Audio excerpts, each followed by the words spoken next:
Yeah, baby. Yeah. The Mac is back. Back with another video. Hello, the initiated. My name is Marcus Junnikala, and today it's another beautiful, big day because we have a Teletone audio product in our hands. This one is called Retrograde bass. So it's a bass. First of all, this just came out of the blue. They don't tend to be very teasy with the stuff they kind of just drop. I guess most companies do that anyway, so I don't know what kind of a point that is, but super excited to see this because I kind of been waiting for them to do a bass. Getting great sounding basses in a sample library format is tough. First of all, I think sampling guitars and any kind of picking string instrument seems to be a bit difficult. The sampling part isn't difficult, actually seems to be on the simpler end, but to program it, to script it, do the contact stuff so that it's responsive and therefore ends up sounding realistic seems to be pretty difficult. So one of the companies that comes to mind is Orange Tree Samples, which I have a lot of their stuff and it's absolutely fantastic.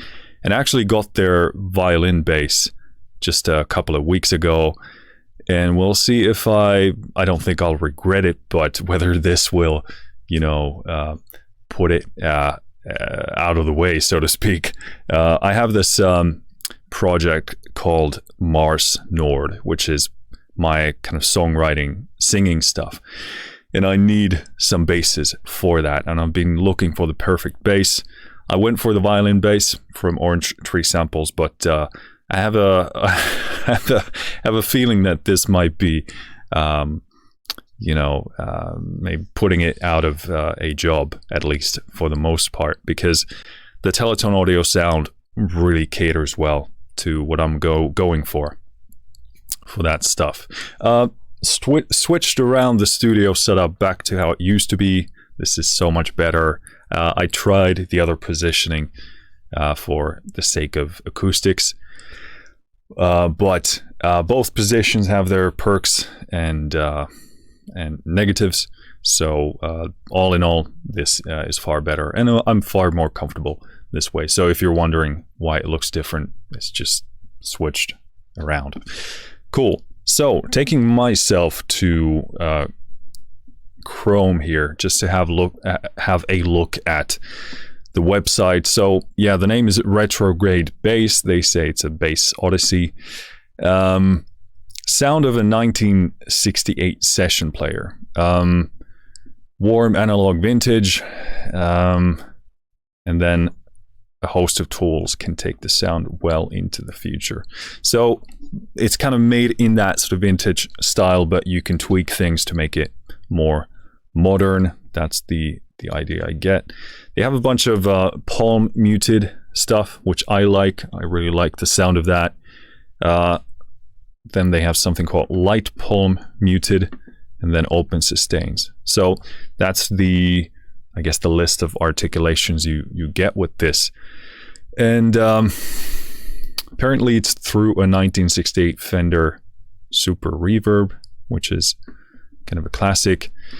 4 vintage mic signals, got a warped signal, synth signal. So a bunch of, and an effects rack. So although it has this very specific style they've gone through, in very typical Teletone fashion, you have a lot of tweakability. And again, the most central thing for me is just the soul of it, the musicality. It's like they say, they want it to sound like it's from a record, like this is actually from something you just press play on and you get actual music coming out from the speakers and not just kind of sterile sampling. So that's all I know of this. I haven't played this at all, apart from 2 notes, setting the limiter for this. So again, you're only going to hear the instrument in action. The only added thing I have is a limiter on my master bus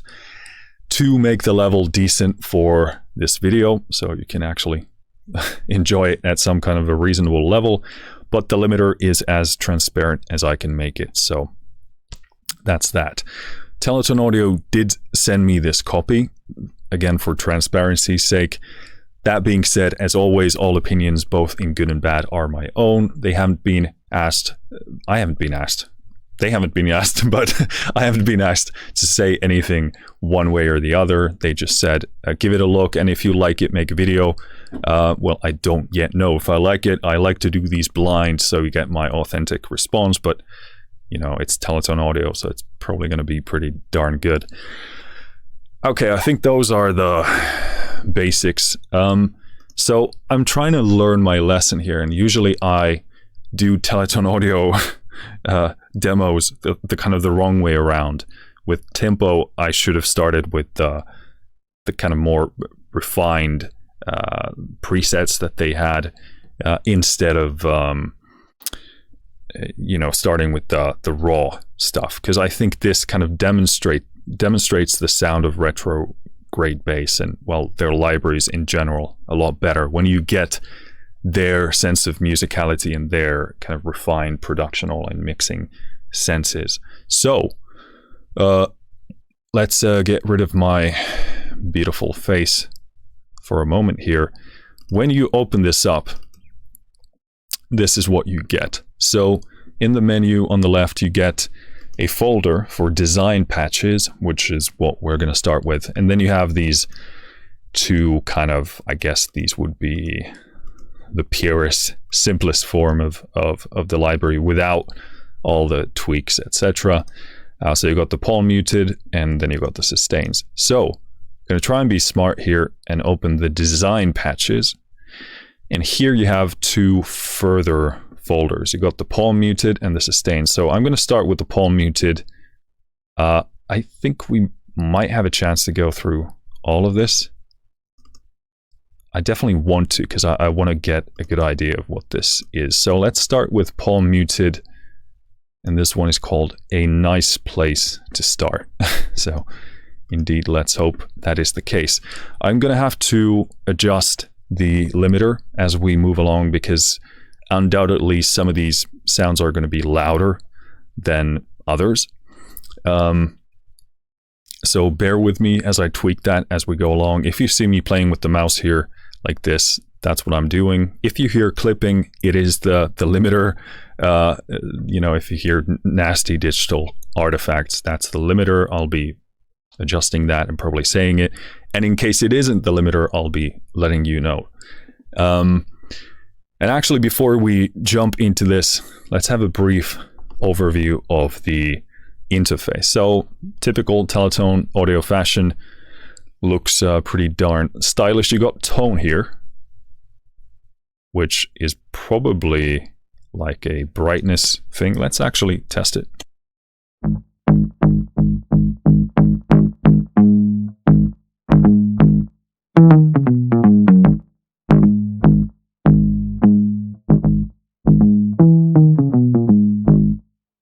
Yeah, so adjusts the tone, darker, brighter.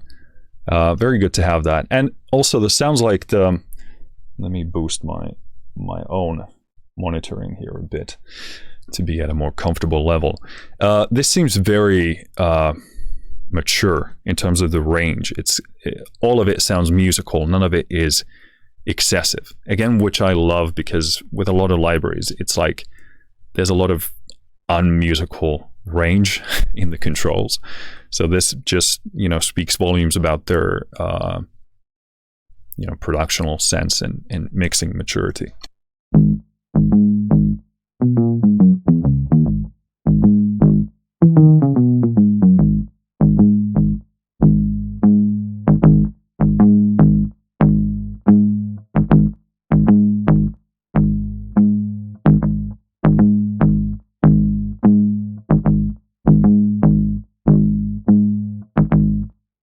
So it's pretty, I wouldn't say subtle, but what's the word?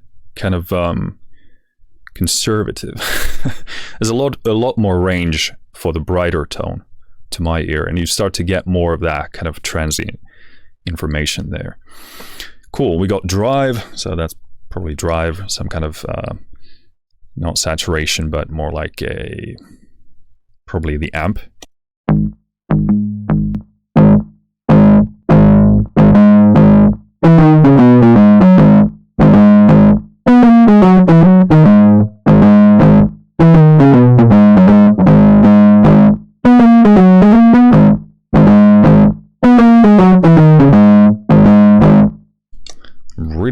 Really thick, and I can see from my limiter that it's kind of completely capping the top end, so it's kind of like not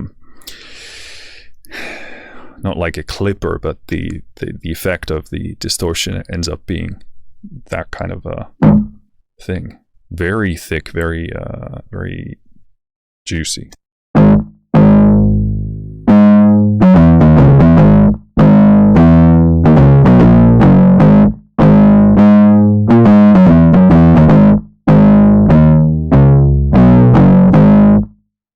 So that's at full clip. I'll go for a more conservative setting.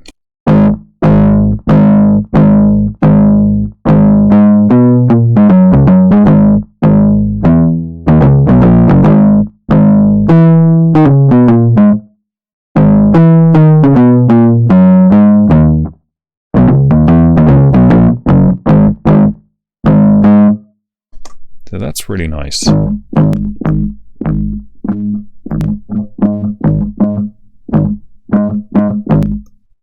Getting a bit of like a CPU clip sounding thing there when adjusting. So I've got a pretty small buffer, 128, so I can keep this as playable as possible. So maybe that's something to do with that.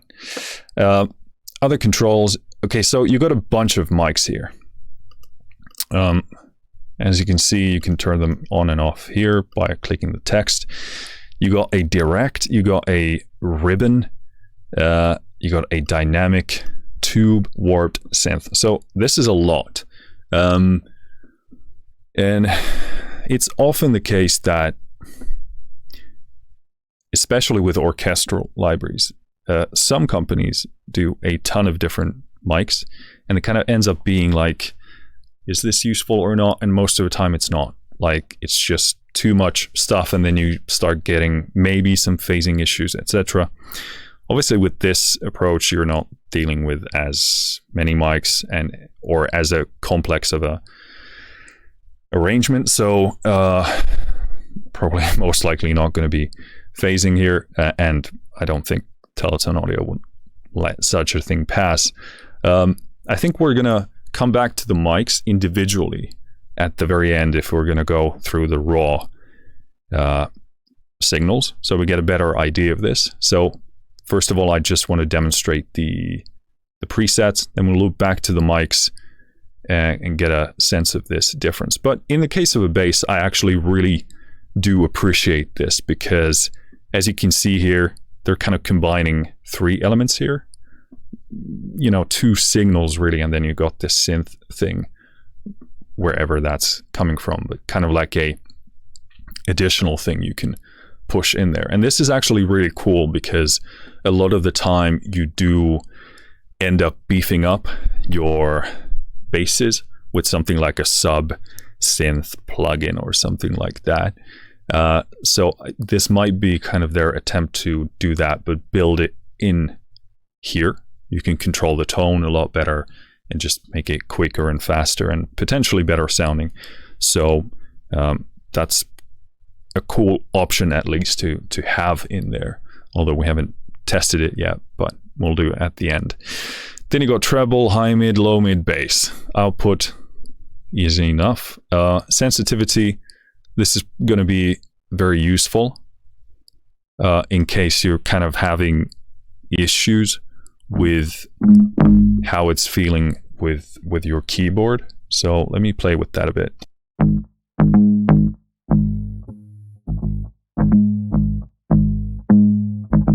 Okay, that's super useful, because first of all, we all have different keyboards and they all behave differently. So this is a really good way for you to find a perfect balance in terms of the action on your keyboard and your playing and how you want the sound to respond. So that's a really, really good control to have. Second point in that is that when we have the sensitivity control, it can also work as kind of a texture tone tool as well. So if I know I like to play with a certain velocity and dynamic on my keyboard, but I want to sort of cap the top of the dynamics of how the bass actually behaves, then I can use this. I can have the type of playing feel that I want to have on the keyboard, but have the library perform within a certain range of texture and tone. This is really, really excellent and really, really positive. And this feels really good because I'm not a world-class player. I'm not even a good player. So I want all of these tools to give me access to the interpretation of the music that I want to do. I just want to get to the music, the writing of it as fast as possible. I want to get to the sound as fast as possible. I don't personally have any interest or ego about being able to play in a certain way. I want to play so that I can interpret and create the music that I want to create. But otherwise, give me the tools that allow me to dial in the tone exactly. And then it's my job to be at least a good enough player to interpret the music the way it needs to be done. So this is really cool for multiple reasons. I think most sample libraries would benefit from this. And also, it's not self-evident that the sensitivity would be optimized perfectly, because some libraries do have a dynamics control, but when you move it about, it's either excessive. Usually it's excessive one way or the other. So when you pull it down, the dynamics become very hard to actually pull out of the keyboard. And when you pull it up, everything is super loud. So this seems really well balanced.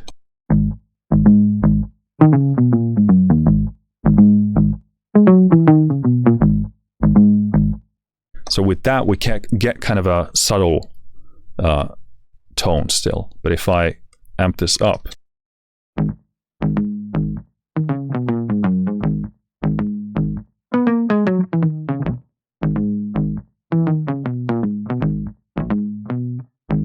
so you actually get a very different tone. This is kind of like a tone and texture control in terms of how you want the player in the sample library already to play. So this is very, very useful.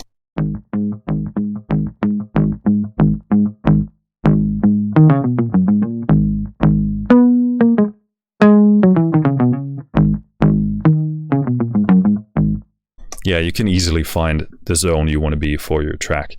Then we got amp noise.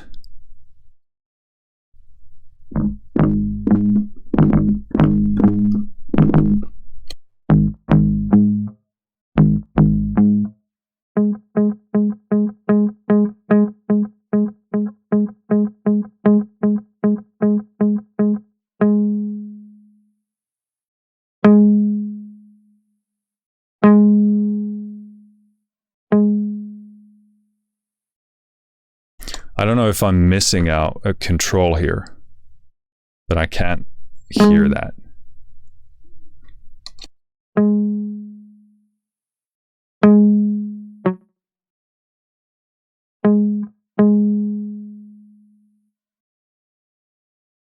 Maybe it's only for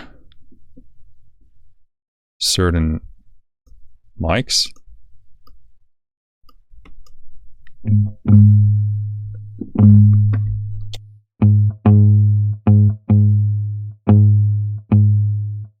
Or maybe I'm missing a control here, but at least on these settings I can't hear stuff. And yeah, when you tweak this interface, you can see an actual visual change here. Now obviously in terms of sound, doesn't do anything, but I do really appreciate this in interfaces. Makes the workflow more interesting, more comfortable, potentially even more creative. So that's really nice. I do appreciate that a lot. You got effects, selection of saturation, slapback, room, flanger, compressor, chorus, warble. And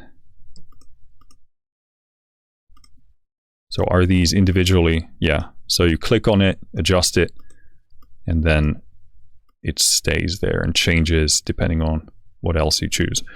So that's cool. That's the interface. That's pretty much it. Let's actually reset the settings here. And let's start going through the presets. I'm actually going to take just a quick break, get some water, and we'll start playing that. Obviously, you won't see it because I'm going to be editing it. Cool. I've got some water. Let's start playing the presets. The way this is going to go, I'm just going to play based on what I'm hearing, what I'm feeling. So if a preset doesn't particularly speak to me, I'll move on. Doesn't mean it's bad or good. It just means I'm not vibing it right now. And obviously all of this is contextual. So that's that for context. This one is called A Nice Place to Start.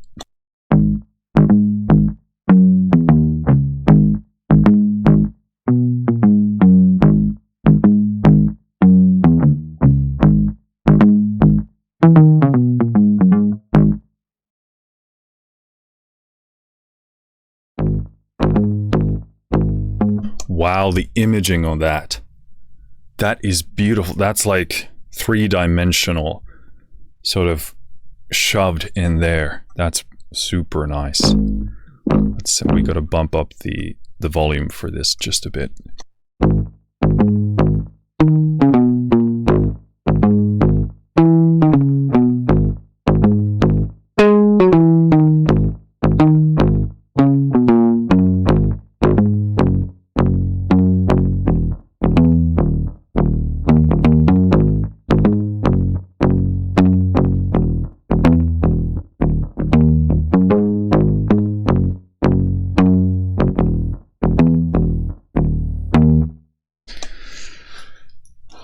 I didn't expect that I was going to walk away on the second preset, but that imaging is stunning.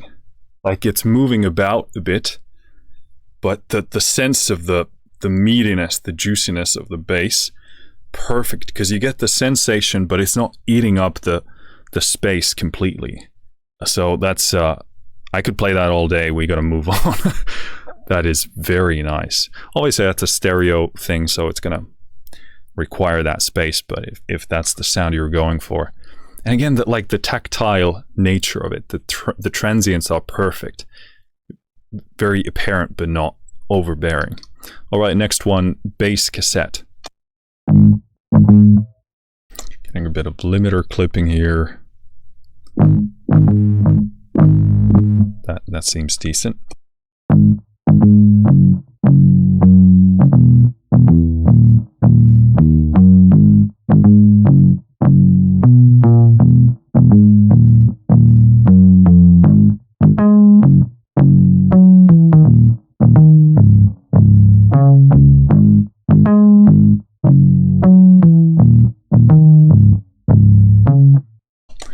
Probably going to get bored by these bass lines that I'm doing, but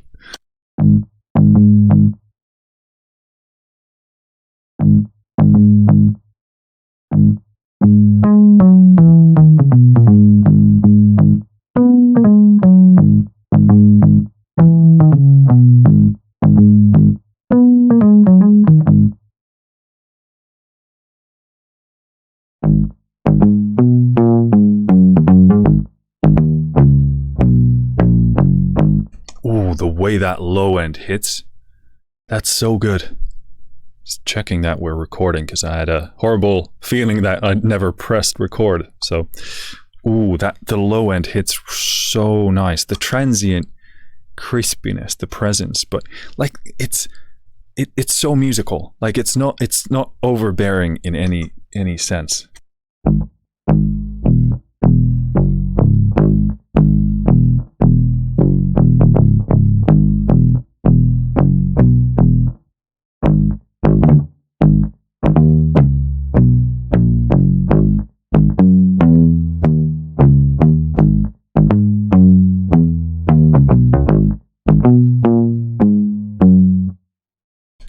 so good. The slight wetness on the transients, it is spot on. And like one of the things, like we started by saying that sampling string instruments doesn't seem to be, that's not the hard part. Making it playable, making those samples come together, scripting, programming it, it's just, this is so playable. It is such a pleasure to be using.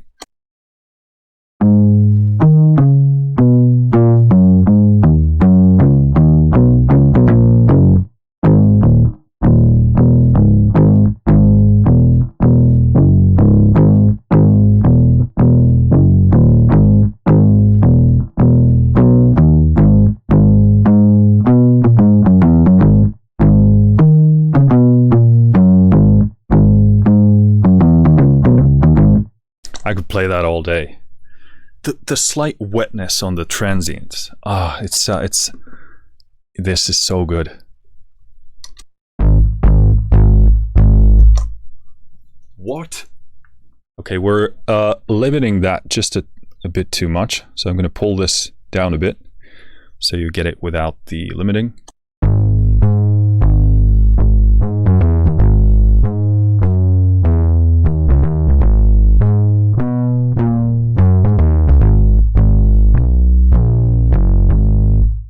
How juicy is that?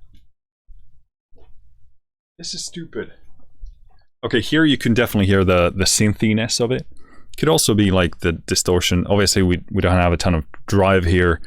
Got quite a bit of saturation going here, so that's playing into that. But the synth line is doing that as well. But oh my, this is so good. Okay, we have. I never pressed on this hamburger menu here. So you got a pan, you got a low pass filter, high pass filter. This is actually really, really good. Really good.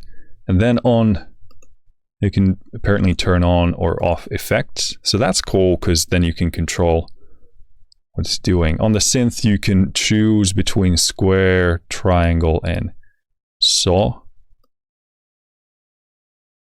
And yeah, oh yeah, this is so good because a lot of the time with basses, you absolutely do want to filter things out. So they really know their shit. Like this is perfect workflow stuff. But this sounds so beefy and big.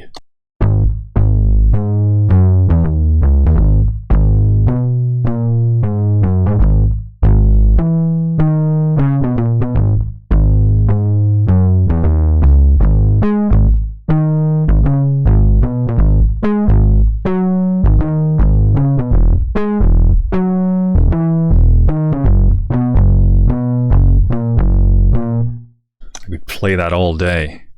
And again, the maturity in the mixing, the productional quality of this, it like the musical effect of it, like what it makes you feel emotionally and also viscerally coming out of the speakers is like spot on. But I can hear that it's not taking up any more space in terms of like mixing. Like the signals are so balanced in terms of how much space they take. This is going to be so easy to pair with other things. And obviously, if you use more Teletone stuff, it's going to be so easy to pair with one another because they all live up to that productional quality. But this is stupid.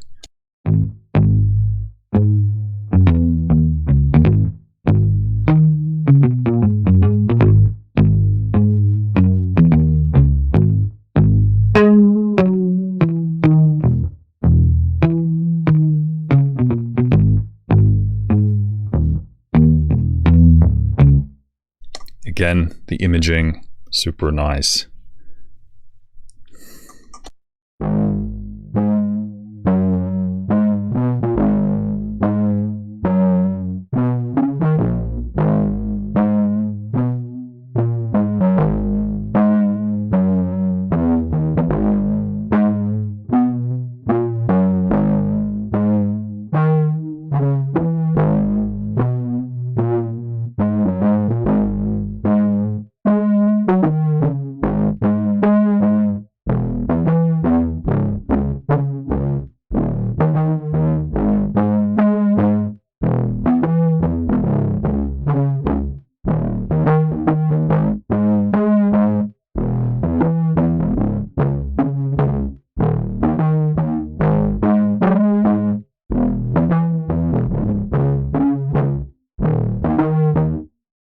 These are so much fun. I could play any of these all day. It's just so inspiring.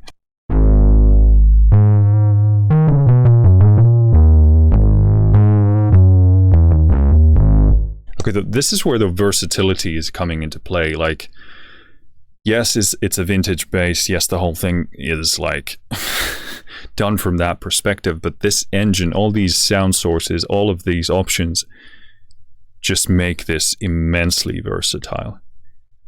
With this, I'm immediately like, you could use this as kind of a synth bass thing as well. Obviously it has a synth signal in there as well, but I'm thinking like, give me an arpeggiator.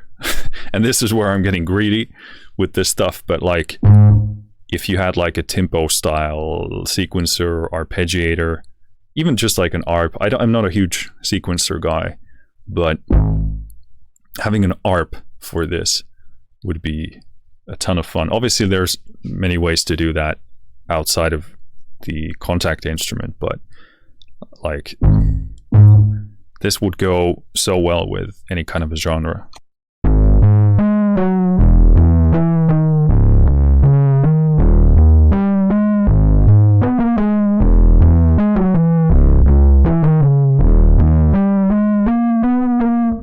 And again, you get that beefiness, you get that impact, but we're not eating up like a ton of headroom in terms of our mixing space.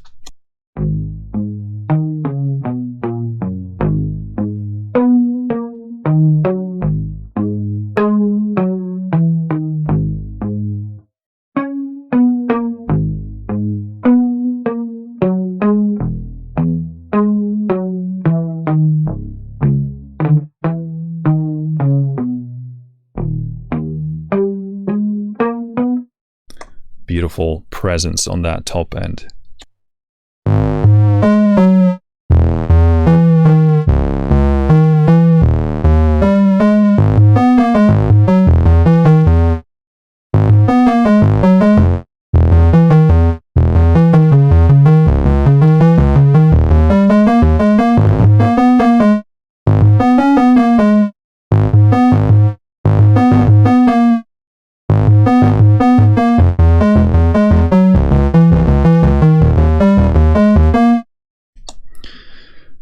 Yeah, versatile.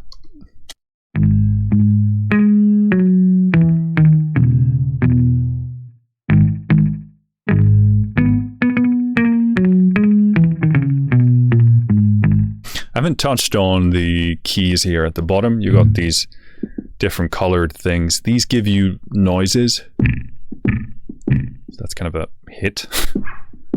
Slide. And they're randomized. Don't know how many there are.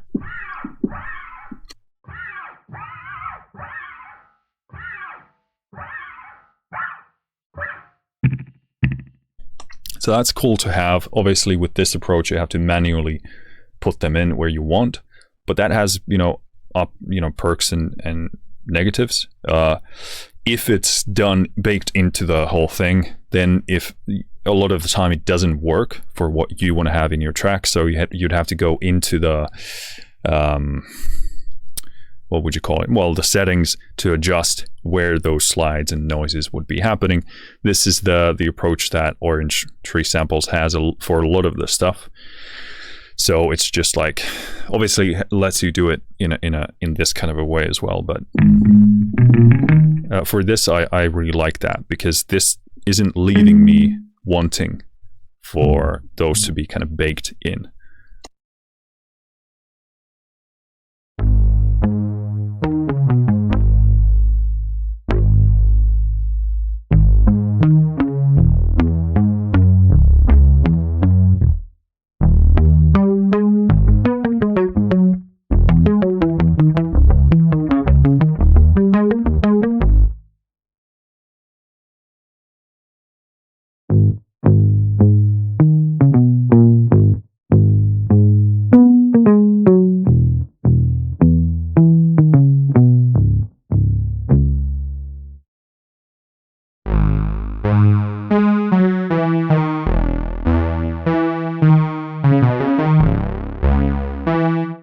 just a downright synth. And again, this speaks to the versatility here.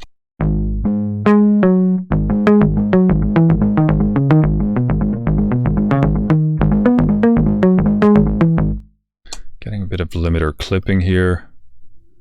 It's really like a lot of them, the fluctuation is on the level is just on the verge of where I need to keep adjusting it. Either it's a tad bit too quiet or a tad bit too loud.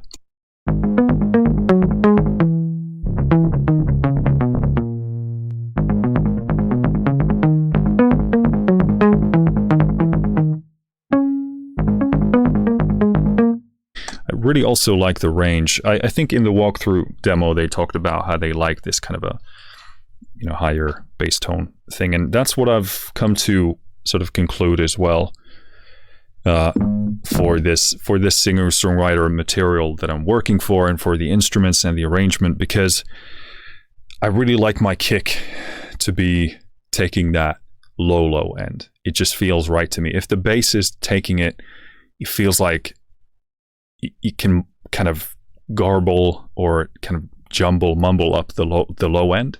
It doesn't feel like beefy. Like, to me, for the bass for the style that I'm going for, it needs to be more like a melodic rhythmic element sort of there on top, in that sort of a maybe, you know, 100, yeah, probably around that 100 hertz range, and then the kick has the real estate below that. So this is really, really nice if you're going for that kind of a thing.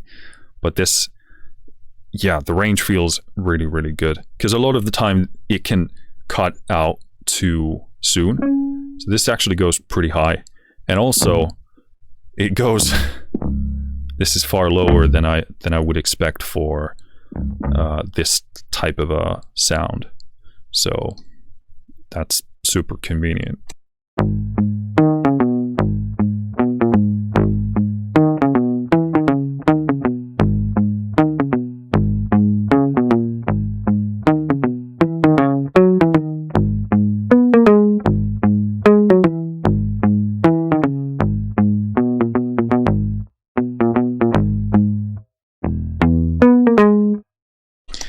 Yeah, that limiter business. Tricky to balance.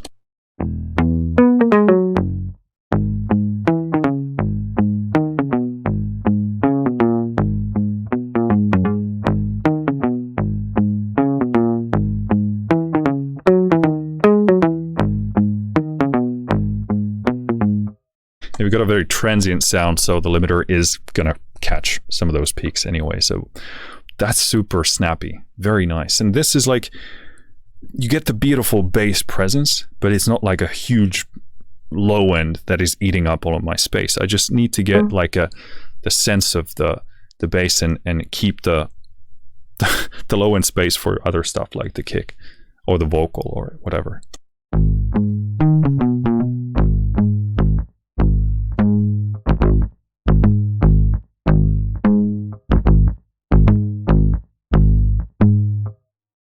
It's just so beefy.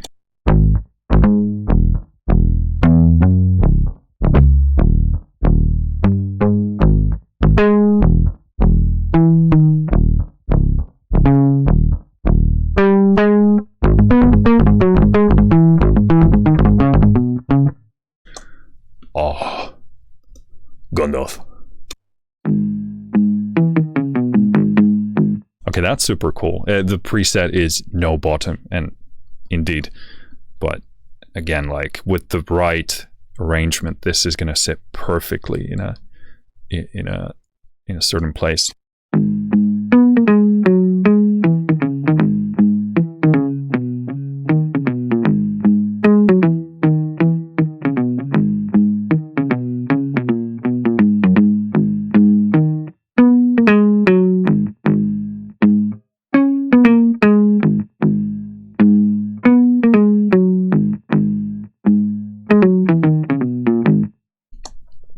Very cool. You get a bit of that kind of, I don't know where that noise would be coming from, kind of like a resonance mechanical thing, maybe the amp even.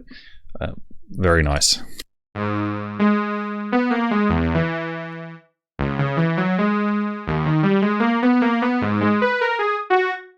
says no bass. Indeed, it isn't.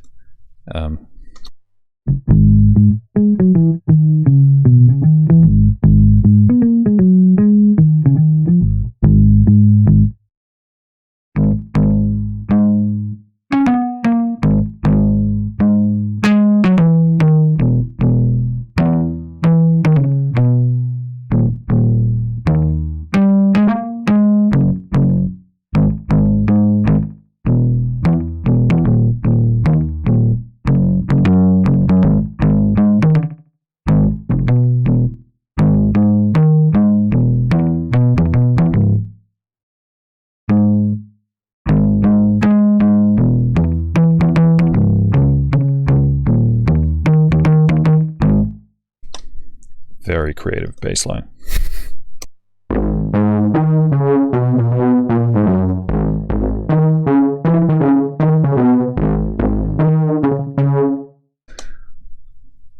Some of these are so nicely balanced that you can really push the volume on the limiter.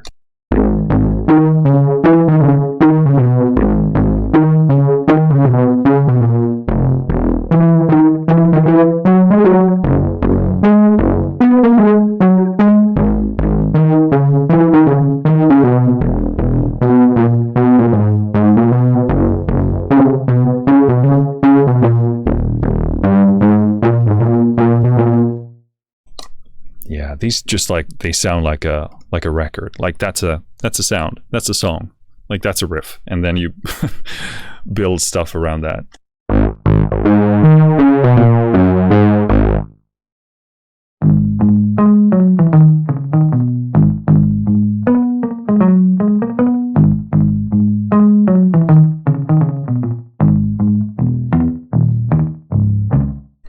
That slapback is very tastefully done.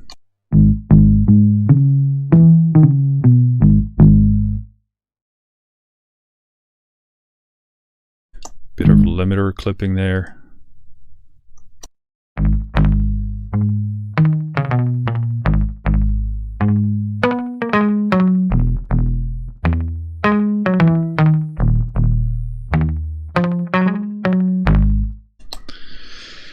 Again, very tasteful.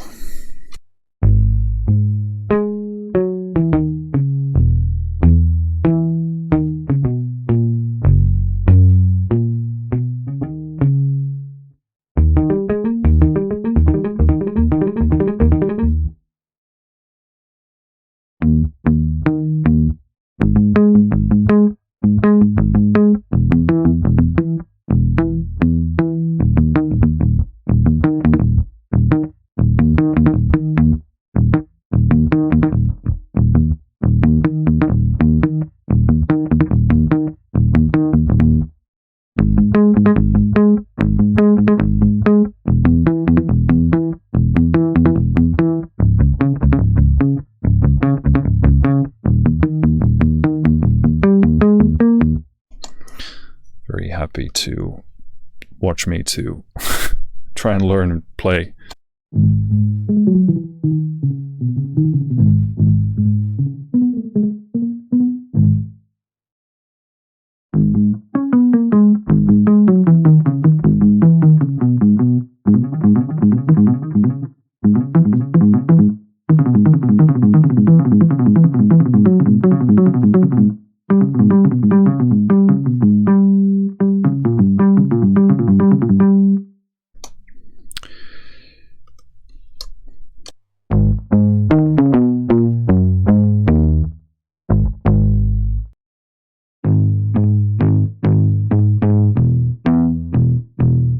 That tube sounds really, really nice.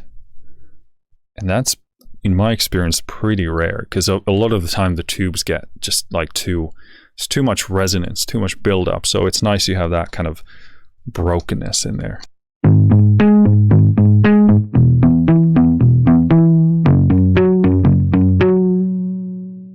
And that slight wobble there. Let's see if they actually have.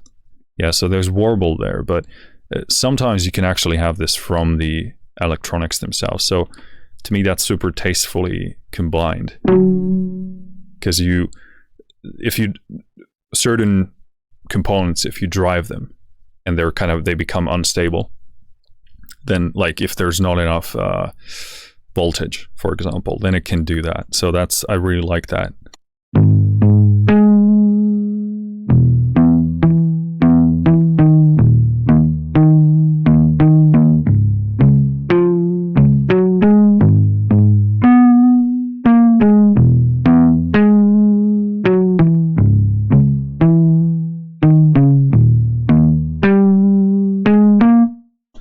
Kind of reminds me of like a starved voltage.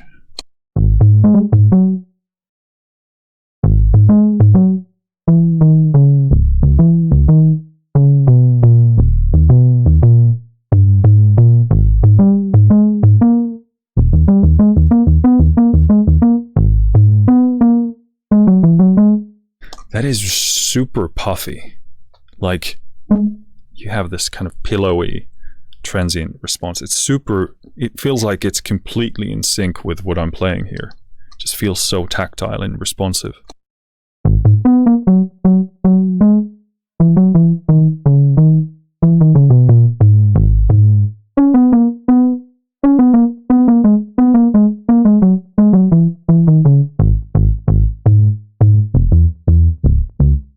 Very nice.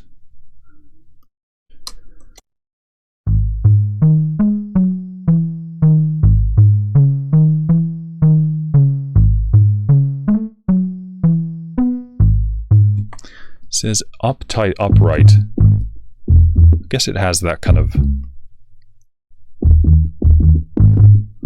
similar kind of like body and puffiness. Okay, so we went through the presets for for palm muted. So let's do design patches for sustains. So we got a good number here as well. Bass cassette.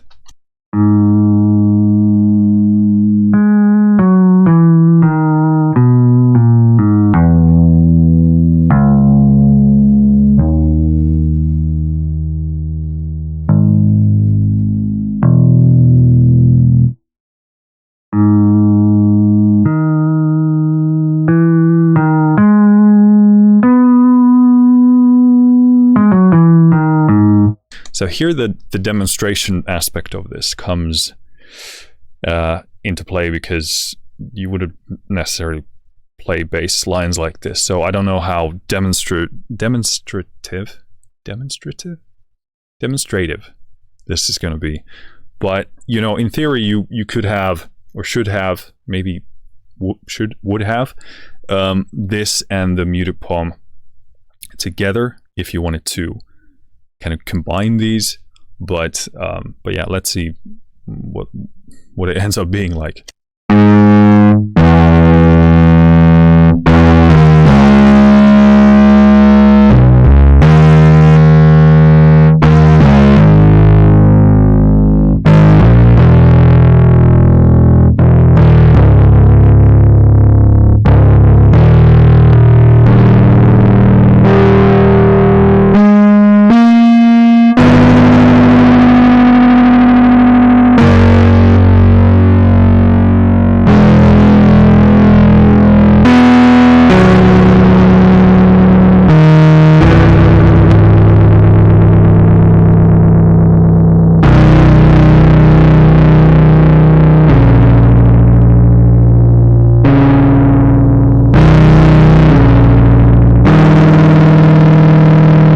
Super nice. I love that kind of stuff.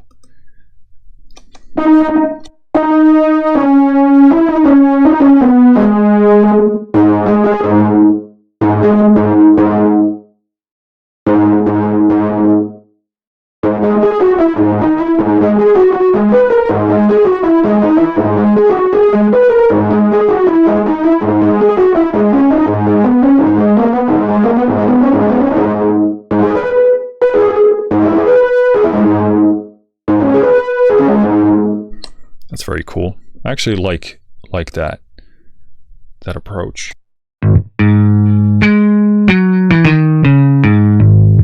Yeah, so there I would mix the palm muted with the sustained ones, because this ends up otherwise easily sounding sort of less realistic. But it depends on the part as well. But if I would want to do kind of those steppy, hoppy notes in between, then I would, you know, mix it up.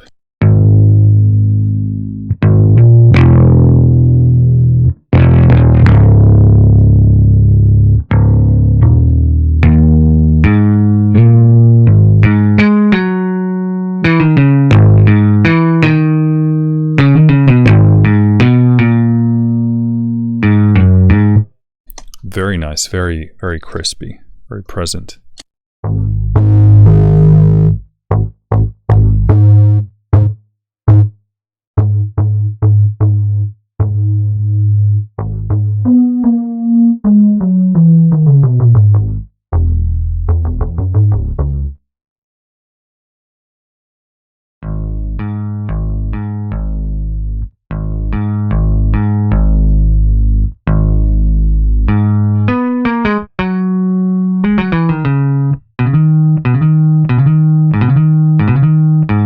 Actually, those fast notes, they're clearly programmed or scripted in a very nice way, because this sounds really good.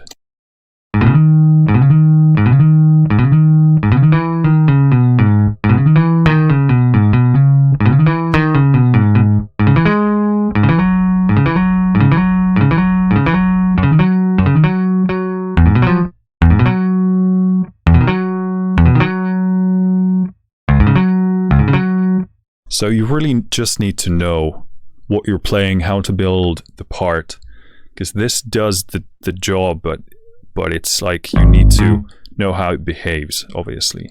So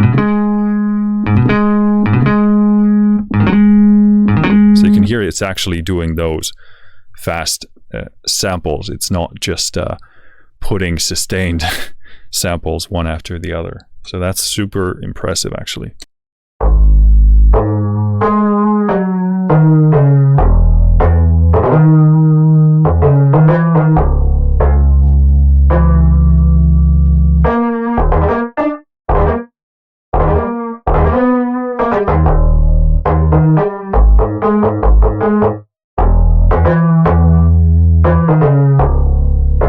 Like there, I wouldn't be playing with that articulation, but that's my fault, like as a as a writer. So, but yeah, this is really nice.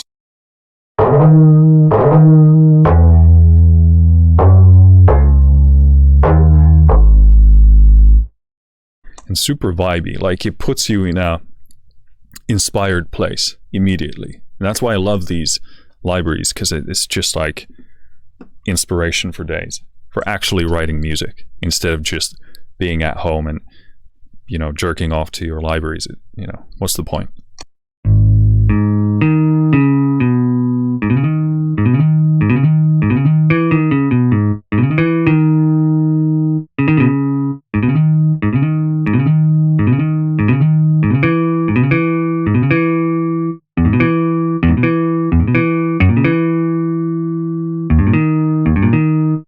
Those fast note transitions are super nice, but in between there, I would be probably baking in the palm muted sounds just to make the transition jump the way I wanna, if it's kind of more like a loose rhythm.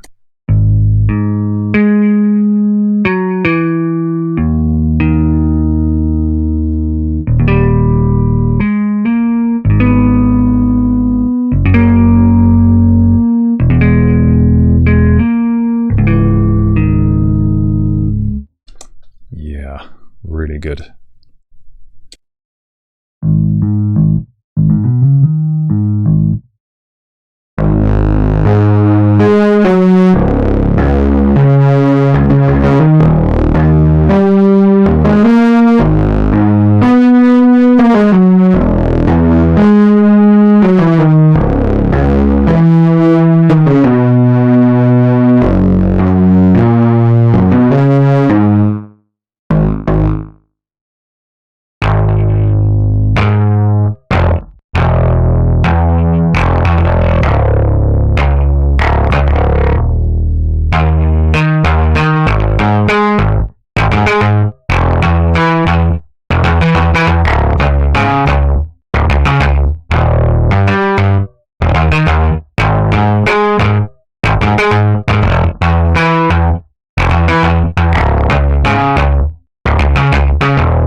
Great stuff.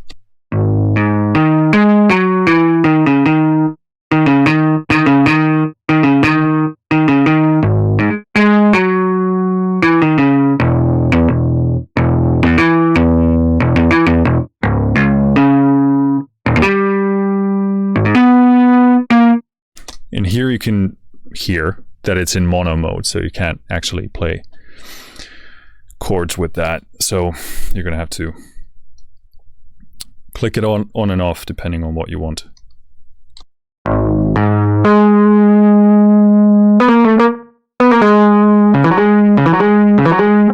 actually wonder if that affects the kind of the realism of it.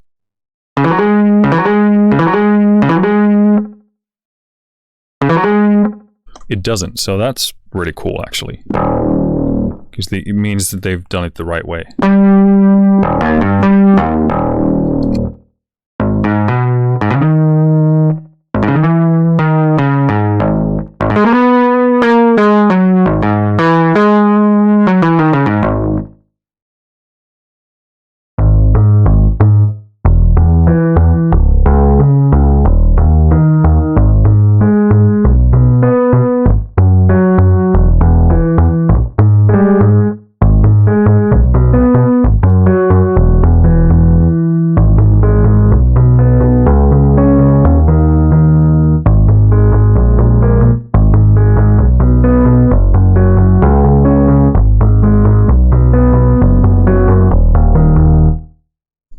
Very nice. The tones are so good.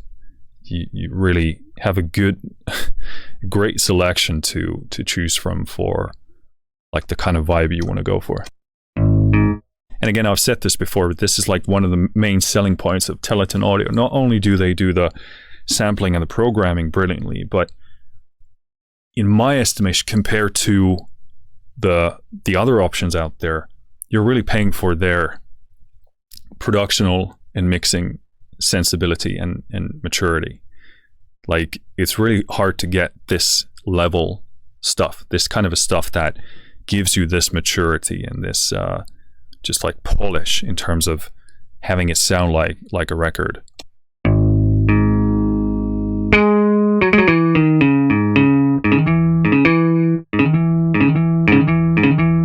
So they really nailed that fast stuff, but it's like here I want a bit more glue when it comes to that kind of slower moving stuff. Like, feels a bit too separate. Like, but here's the thing, like, I don't know whether that's something that would be included in the sustain sampling methodology. And also, like, in terms of like, would a player be playing like this? Like, I would be including some of the palm muted stuff here to kind of glue the things in between.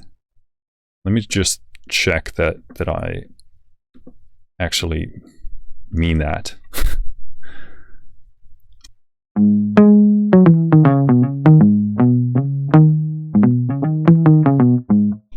Yeah, well, depending on the sound, that would be kind of actually difficult to do. So if I had just a bit more glue between these, kind of like a flowy, so that they wouldn't feel so separate sounding to me. Obviously that works brilliantly because it's the synth. Like, there's that tiny bit of kind of that janky transition because the transient is a bit too apparent compared to if you wanted to kind of, in a flowy way, change from strings to string to, or note to note.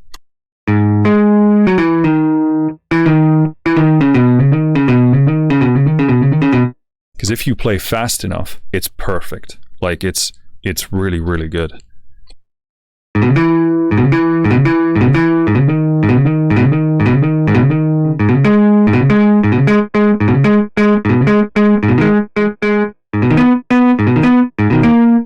It's really spot on. But then if I do like a slower one,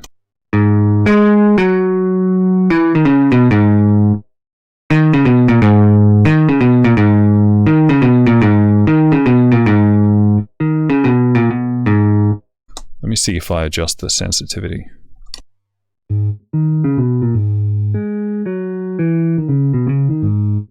It sounds a lot flowier here in the lower dynamic.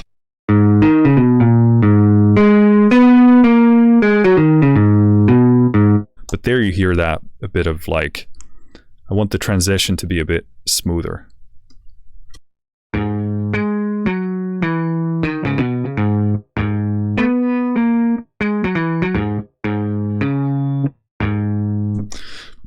In the higher range, again, it becomes more appropriate because that would be the tone that you're going for. But here in the sort of middle, I want it to be a bit kind of flowier, less tactile, less of that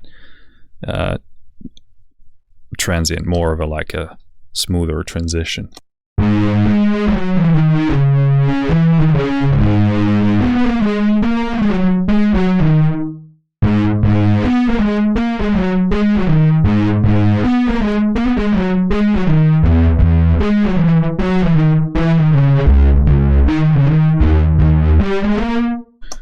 So good.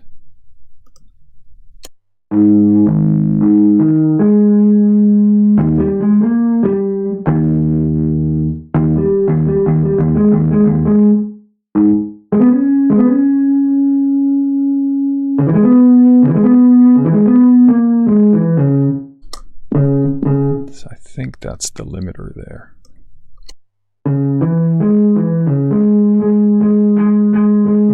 Maybe not, that's actually the distortion style they've gone for there.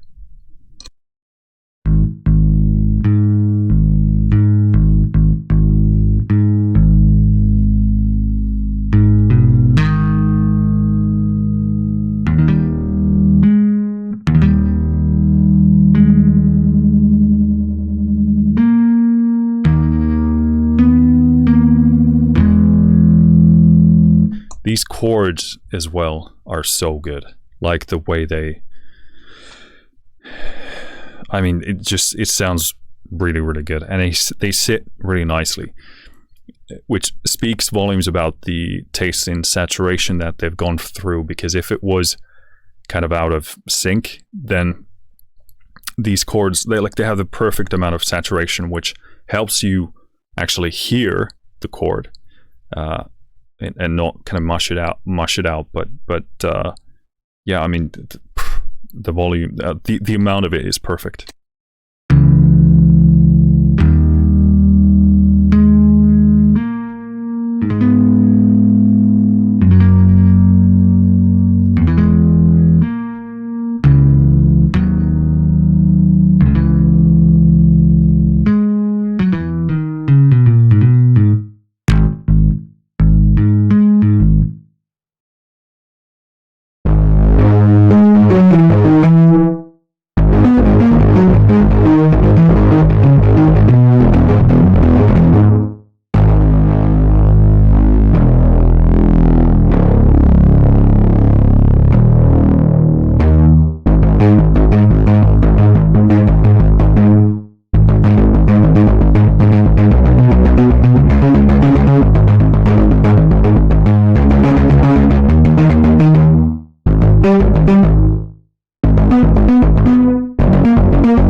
Very cool. And again, I mean, it's named bass trailer, but you could use that in so many different genres.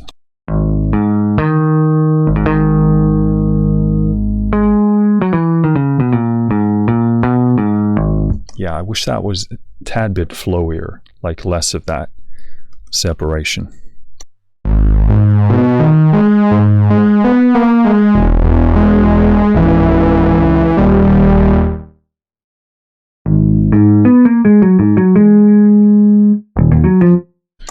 Limiter clipping.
Very nice. Again, super inspiring.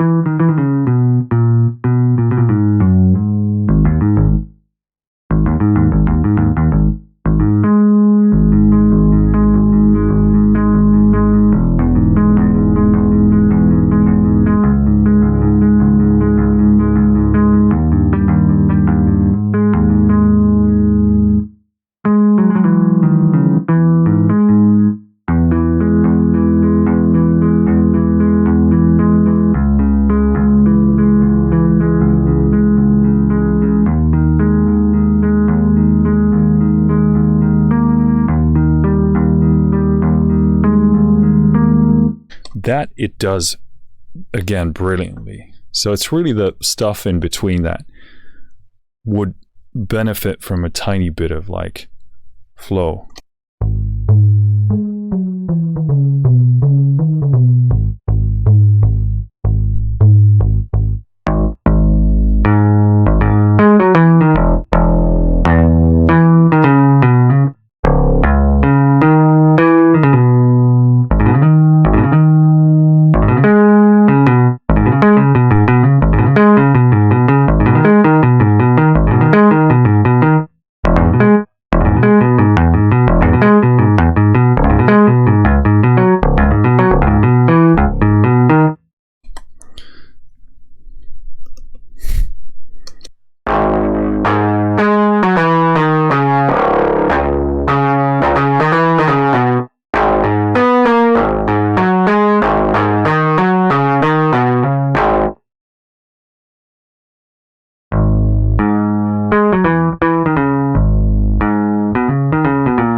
Yeah, like the slow kind of chordal stuff and like really long note stuff. That texture is perfect. All right, so we got through all the design patches.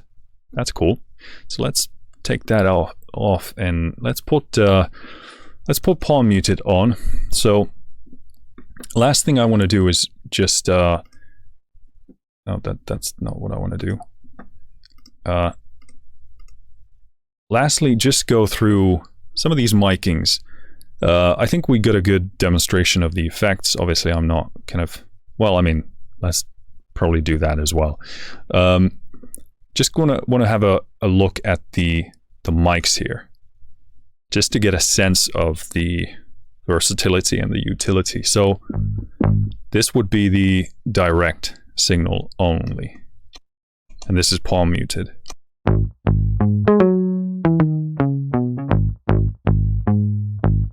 So from the limiter, I can see that's very snappy, very transient heavy. I'm going to push it a bit. It's going to slightly snap off some of the right top end of the of the signal there, but shouldn't be a too super apparent one. If I play super loud, it's going to clip a bit. So actually going to pull it down a bit. Sorry if the level is not decent, but so this is the direct signal. It sounds super good, like super. I don't think I've ever heard this good of a direct signal in any of my recordings, certainly. So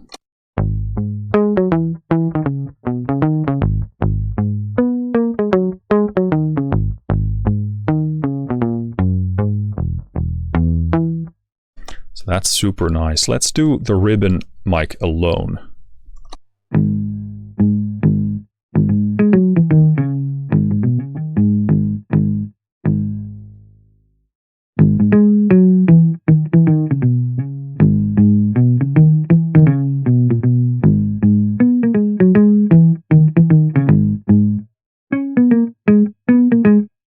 Definitely has that kind of withdrawn, softer, darker tone. So I don't think they're lying about the ribbon. So this is the dynamic microphone.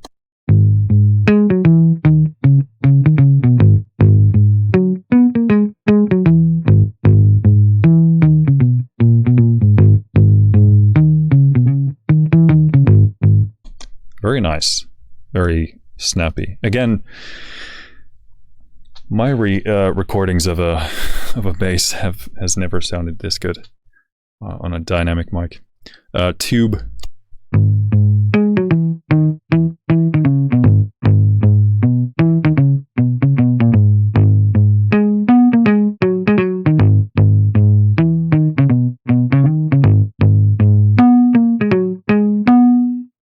On that top end, you can hear what I talked about earlier, which is that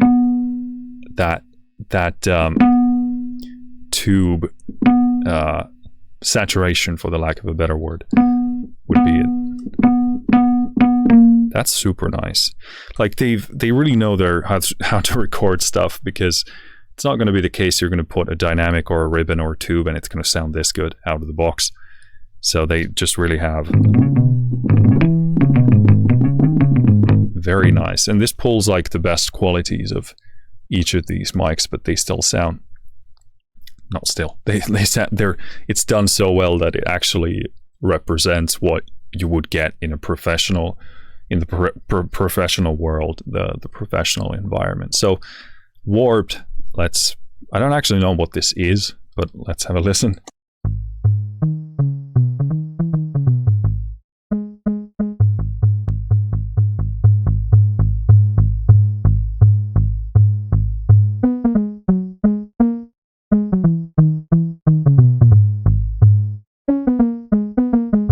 So you get a bit of kind of a distortion that reminds me of a kind of a small speaker, something like on a Wurlitzer, you could, or like electric piano, you could have the actual speaker on it, which easily saturates, easily distorts.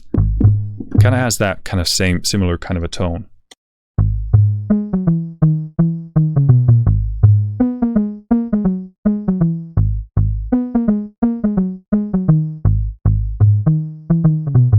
I like that, really kind of puffy, snappy in the right way. Kind of maybe sploshy would be the best. So I don't know what that is. It could be.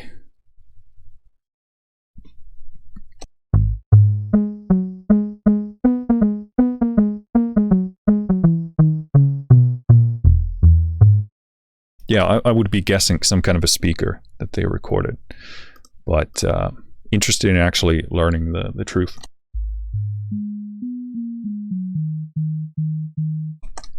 So the synth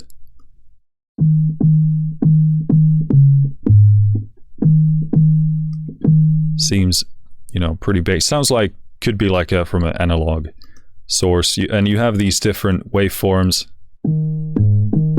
triangle, sine, Sine? Is that sine? The screen is so tiny. Yes. Initially I thought it was a saw, but it's so far away that it ends up looking like that. This is really good because square, in my estimation and experience, great with bases.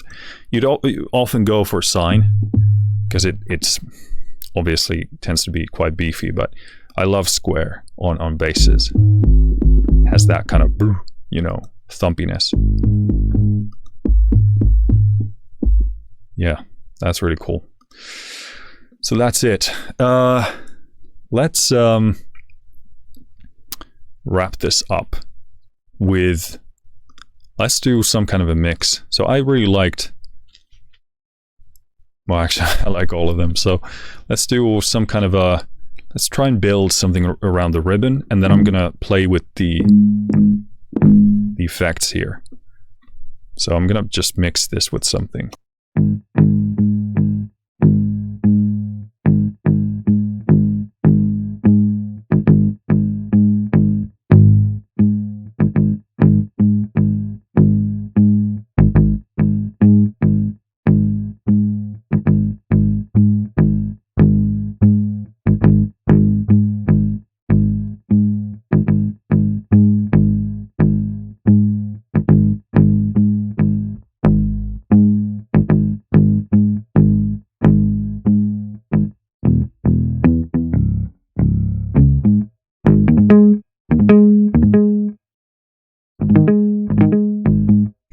Okay, so some kind of arbitrary, half-baked, half-assed balance.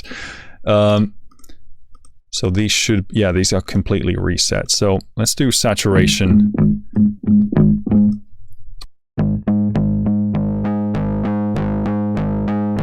Ooh, that's good. We can really drive this hard.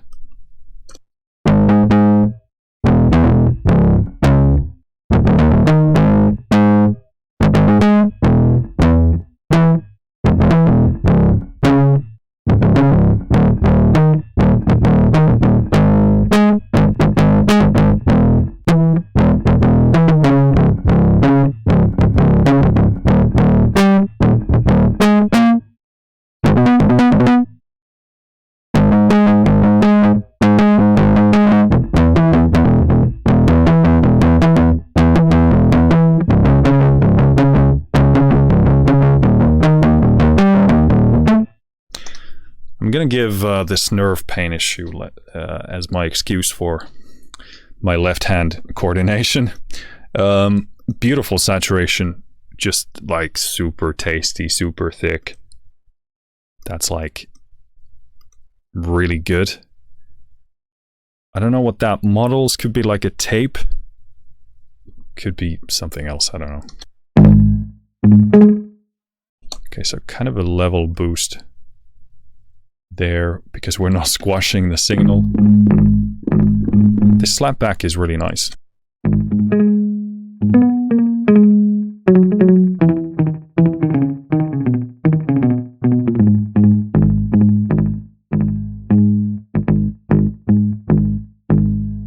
So you can kind of use it in a subtle way just to give that extra inch of presence and ambience. And this is full.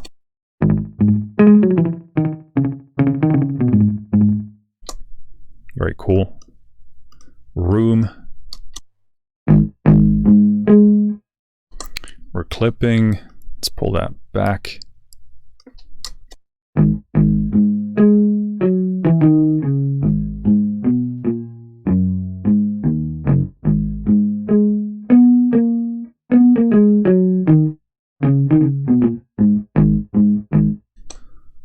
Very cool. Again, that contributes so much to the sense of the space here. Sorry, the sense of imaging. These demos tend to be so long that I begin to lose my already very limited cognitive capabilities. Flanger.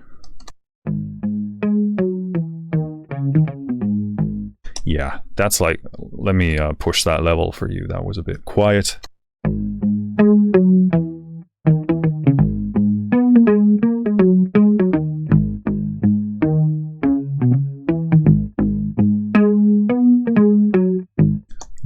again, that sounds like a very analog flanger to me, and it's difficult to find these kind of effects that sound pleasant. Like a good chorus, good flanger tend to be, for me, in the analog domain, so that they actually sound soft and pleasant enough, and not sort of gimmicky and cheap. That sounds really good. So this is the compressor, fully cranked. I'm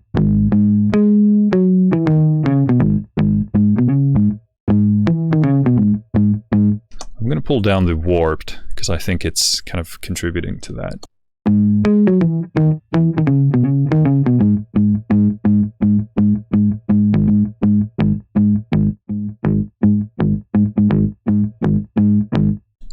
So the compressor definitely giving off a very specific vibe, giving that harmonic distortion at this top end of the signal.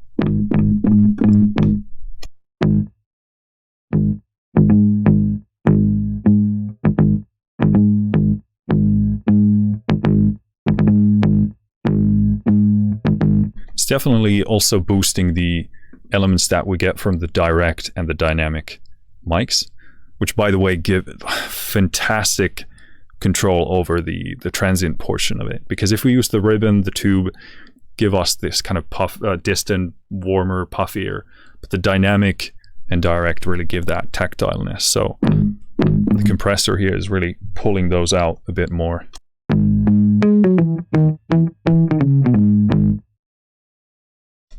Very cool. Again, these are so tastefully and done in a mature fashion. Okay, chorus.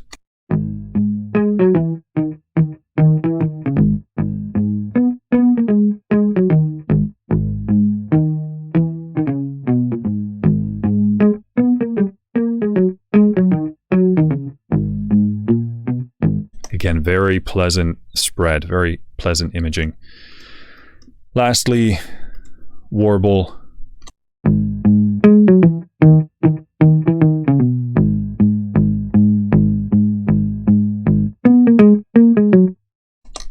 Limiter clipping here.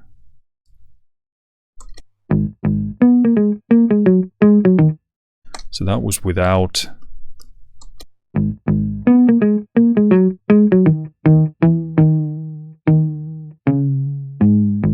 So if you play a single note, you'll hear the warble, but in a kind of this kind of a bass line kind of blends in very nicely. So the effect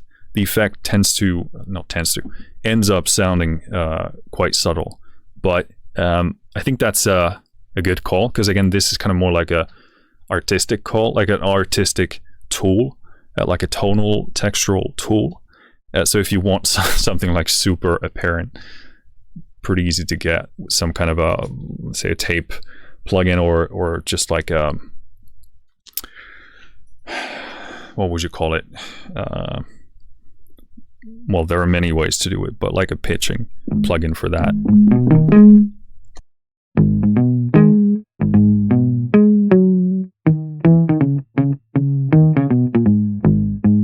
That ends up being like a really cool tool, actually, because you could kind of get a bit of movement, a bit of fluctuation, modulation in there with this, without it being too apparent, but it kind of brings it alive. So yeah, very nice. All right, I think that's it for the demo. I think we covered everything in here. Didn't play with the EQ controls here, but in all honesty, I don't feel a tremendous need to do that. And, you know, there are a number of ways of doing that. But yeah, that's it. Well, I mean, obviously, if it wasn't clear by now, I love it. Fantastic, huge fan. The Teletone streak continues, and it doesn't seem like the growth is slowing down. This seems to take a lot of the maturity even further. Just a stellar performance, and I can't wait to start implementing this. I don't know when I actually have time to write my songwriting stuff, but absolutely fantastic. The only improvement that I'd like to see is on those sustained note patches. When you go for like a medium speed change between notes, I would love to hear a slightly smoother, less transient, kind of snappier movement, so I'd get a kind of a smoother play on that. The fast notes were tremendous, and the long notes were tremendous, and the chords were. So that's really the only thing that I can think of as constructive criticism here, because there the realism suffers a bit. Again, depends on the patch, depends on the sound. If you have more of a kind of saturated sound, then you wouldn't obviously hear it, because the saturation kind of evens it out, and you know, you wouldn't hear the difference anyway. But that's really the only thing. But otherwise, this is like 10 out of 10, absolutely fantastic and stunning, and will probably be the bass library that I'll be primarily using from now on. So again, you know, clap to Teletone Audio. Fantastic stuff. For those of you watching this, I hope this demonstrated what this is about. I mean, we went through everything. I mean, what more do you want? Let me know. Besides better playing, but you know, we're kind of fucked in that sense, so can't do much about that. But I think we're gonna call this video here. An hour and a half. That's about what I expected, but that's it. Again, thanks to Teletone Audio for sending me this and wanting me to check this out.